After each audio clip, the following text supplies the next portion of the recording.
नमस्कार दोस्तों, मैं आपका दोस्त श्रवण कुमार और आप देख रहे हैं हमारा YouTube चैनल जर्नी लाइफ की। जी हाँ दोस्तों, आज हम जीतिया या जीवित पुत्रिका का ये जो सबसे कठिन व्रत है, इस व्रत के दौरान जो हमारी माताएं बहनें कथा सुनती हैं, उस कथा में जो सबसे ज़्यादा कथा सुना जाता है, आज इस वीडियो के माध्यम से हम आपके समक्ष उस कथा को रखेंगे। यदि आपको यह कथा पसंद आए तो हमारे चैनल को सब्सक्राइब जरूर करिएगा। पर्वतराज हिमालय पर कंचनपुर नाम का एक नगर था। वहाँ गंधर्वों के राजा जीमूत केतु रहते थे।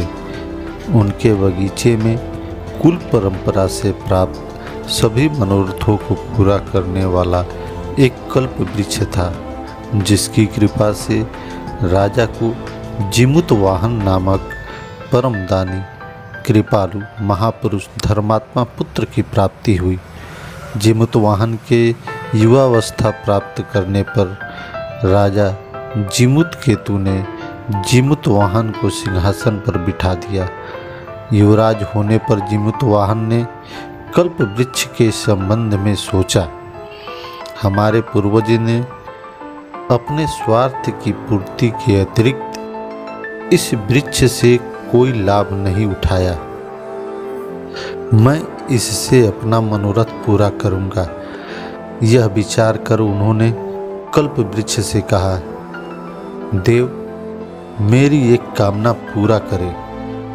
मैं इस समस्त संसार को दरिद्रता से मुक्त देखना चाहता हूँ। यह कहना ही था कि क्षण भर में ही कल्प वृक्ष ने आकाश में उठकर इतनी धन की वर्षा की कि पृथ्वी पर कोई भी दरिद्र न रहा।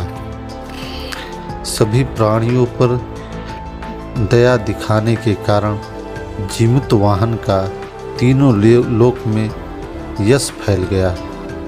तब ईर्ष्या के कारण असहिष्णु हुए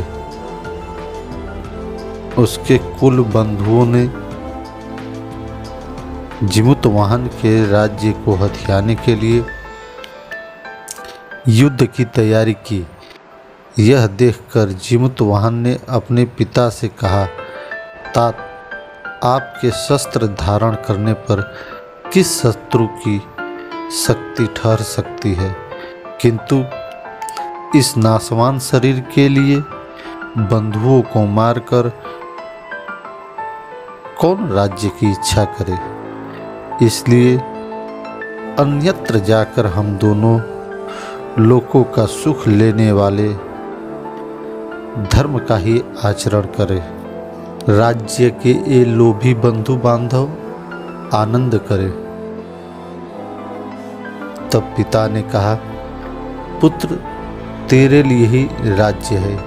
यदि तुम ही दया करके इन्हें छोड़ रहे हो तो मुझे इससे कोई आपत्ति नहीं। इस प्रकार दयार्द होकर जीमूत वाहन ने राज्य को त्याग कर मलयाचल पर चले गए। वहाँ आश्रम बनाकर रहने लगे और माता पिता की सेवा करने लगे।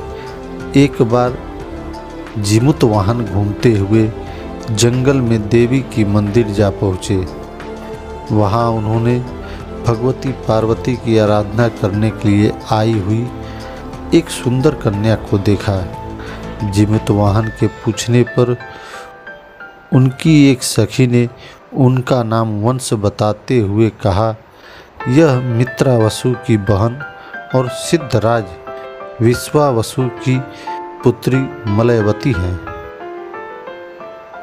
तभी सखी के पूछने पर जीमूत वाहन के साथ आए मुनि पुत्र ने जीमूत वाहन का नाम वंश आदि बताकर दिया।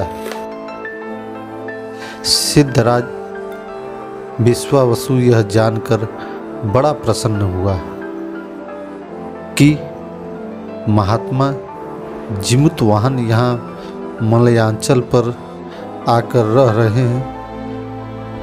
उसने अपने पुत्र मित्रावसु को जिमुतवाहन के पिता के पास भेजकर अपनी कन्या उसे देने का अपना आशय कहा। उसके बाद एक शुभ दिन को जिमुतवाहन के साथ मलयवती का विवाह कर दिया गया। एक दिन जिमुतवाहन अपने साले मित्रावसु के साथ मलय पर्वत से भ्रमण करते हुए समुद्र बेला देखने गए। वहाँ पर एक जगह ही बहुत सी अस्थियों का ढेर देखकर उन्होंने मित्रावसु से पूछा, यह किन प्राणियों के अस्थियों का ढेर है? मित्रावसु ने कहा, पक्षीराज गरुड़ नागों से प्राचीन वैर के कारण पाताल में प्रविष्ट होकर सदा नाग पुरुषों को खा जाता था। कुछ को खाता तो कुछ को कुचलता और कुछ तो डर के मारे ही अपने आप मर जाते। यह देखकर नागराज वासुकी ने सभी नागों की समाप्ति की आशंका से गरुड़ को विनय पूर्वक कहा, पक्षीराज, मैं आपके आहार के लिए प्रतिदिन एक नाग को दक्षिण सागर के तट पर भेज दूंगा। आप पाताल में प्रवेश न करें। एक साथ ही सभी नागों का नाश करने में आपका क्या भला है? स्वार्थदर्शी गरुड़ ने इसे स्वीकार कर लिया। उसके बाद नित्य प्रति वासुकी द्वारा भेजे गए एक एक नाग को खाने के कारण ये अस्थियां कालक्रम से संचित होने के कारण इतनी एकत्र पड़ी हैं। यह सुनकर दयानिधि जिमुतवाहन को बड़ा कष्ट हुआ। इतने में उन दोनों को बुलाने के लिए एक दूत आया। मित्रावसु, तुम चलो, मैं आता हूँ, यह कहकर और मित्रावसु को घर भेजकर जब जिमुतवाहन अकेले घूम रहे थे तो उन्होंने दूर से रोने की एक आवाज़ सुनी। वहाँ जाकर उन्होंने देखा कि एक वृद्धा एक सुंदर युवक के पास बैठी है। पुत्र शंखचूड़, मैं तुझे अब कहाँ देखूंगी, इस प्रकार वह विलाप कर रही थी। जिमुतवाहन ने शीघ्र जान लिया कि यह गरुड़ का बलि नाग है। तब जिमुतवाहन ने ठान लिया कि यदि इस नासमान देह से मैं इस दुखी नाग को ना बचाऊं तो मुझे धिक्कार है, मेरा जन्म निष्फल है। यह विचार कर जिमुतवाहन ने वृद्ध से कहा, हे माता, आप मत रोइए, मैं अपना शरीर देकर आपके पुत्र की रक्षा करूंगा। जिमुतवाहन के इतना कहने पर शंखचूड़ ने कहा, हे महात्मा, निश्चय ही आपने बड़ी कृपालुता प्रकट की है। मैं भी आपके शरीर के बदले अपने शरीर को बचाना नहीं चाहता। रत्न को खोकर पत्थर की कौन रक्षा करना चाहेगा? इस प्रकार मना करके वह अपनी माता को कहने लगा, माता, तुम भी लौट जाओ और जब तक वह गरुड़ नहीं आता तब तक मैं समुद्र के तट पर जाकर भगवान गोकर्ण को नमस्कार करके आता हूँ। शंखचूड़ गोकर्ण देव को प्रणाम करने के लिए चला गया। तभी अचानक वायु की तीव्रता से वृक्षों को हिलता देख जिमुतवाहन ने सोचा कि गरुड़ के आगमन का समय आ गया है। वह स्वयं वध्यशिला पर चढ़ गए। शीघ्र ही अपने पंखों से आकाश को आच्छादित करता हुआ गरुड़ तेजी से आया और वह अपनी चोंच से जीवित वाहन को पकड़कर उठाकर ले गया और जीवित वाहन का सिर खाने लगा। चोंच से उखाड़ने के कारण जीवित वाहन का सिरोत्न खून से भर गया। तब गरुड़ ने जीवित वाहन को फेंक दिया। संयोग से वह रत्न मलयवती के आगे ही आ गिरा। वह देखकर और सब कुछ समझकर बहुत व्याकुल हुई। उसने जीवित वाहन के पिता को दिखाया। पुत्र का शिरो रत्न देख बूढ़े माता पिता भी आश्चर्य और शोक से भर गए। अपनी योग विद्या से जीमूत केतु ने सारा कहानी जान लिया और अपनी पत्नी और अपनी पुत्र वधू के साथ शीघ्र ही वहां पहुंच गया जहां गरुड़ जीमूत वाहन को खा रहा था। इधर जब शंखचूड़ गोकर्ण देव करके वापस लौटा, उसने वध्यशिला को रुधिर से भरा देखा और जोर जोर से चिल्लाकर कहने लगा, महापाप हुआ है। निश्चय ही उस दयालु महात्मा ने मेरे कारण खुद को गरुड़ की भेंट चढ़ा दिया। यह विचार कर वह बहुत दुखी हुआ और लहू की धार का अनुसरण करता हुआ गरुड़ को ढूंढने लगा।